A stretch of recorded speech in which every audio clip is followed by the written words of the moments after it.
These are some of the images that defined the 2015 Syrian refugee crisis.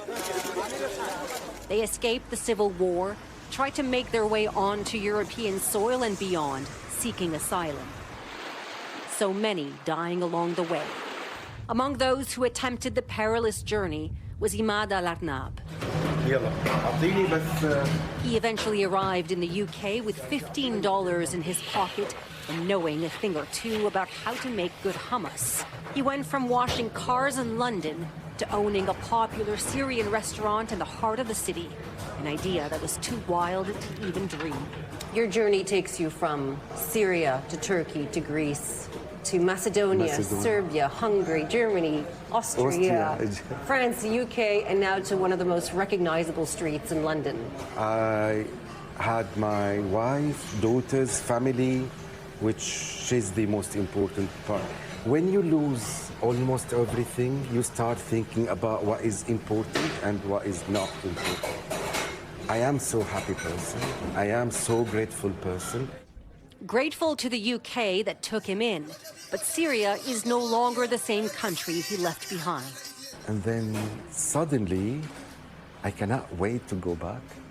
This kind of happiness, I'm terribly sorry, but you will never ever understand, because it's stunning. You know, it's not like you had your restaurant back or your house back or your cars back. No, no, you had your country back. But not everyone's so keen to go back. From the Syrian capital of Damascus nearly a decade ago to this German city known as Little Damascus, Aref al-Farouk came here as a child. He keeps in touch with family and friends in Syria, but going back to live there, that is out of the question. I grew up here, he says, and Germany is my second home. In an airport turned shelter in Berlin, the thought of going back is appealing, but not yet safe. We'd like the German government to be patient with the people, he says, at least for a year so we can see how things develop. Maybe we'll go back on our own.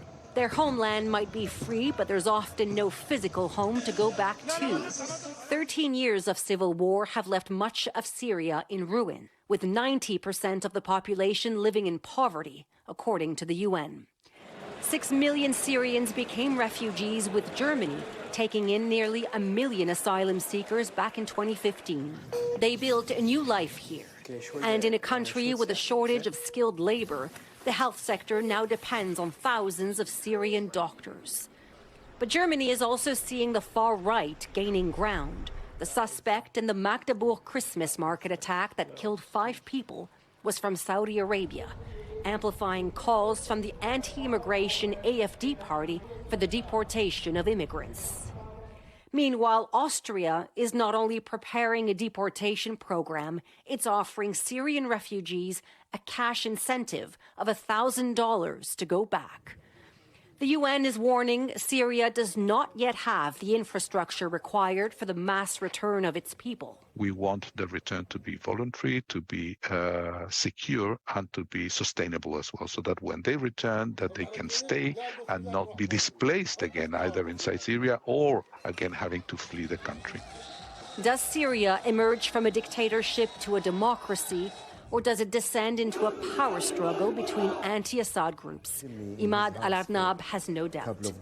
For you, it's no one knows about what.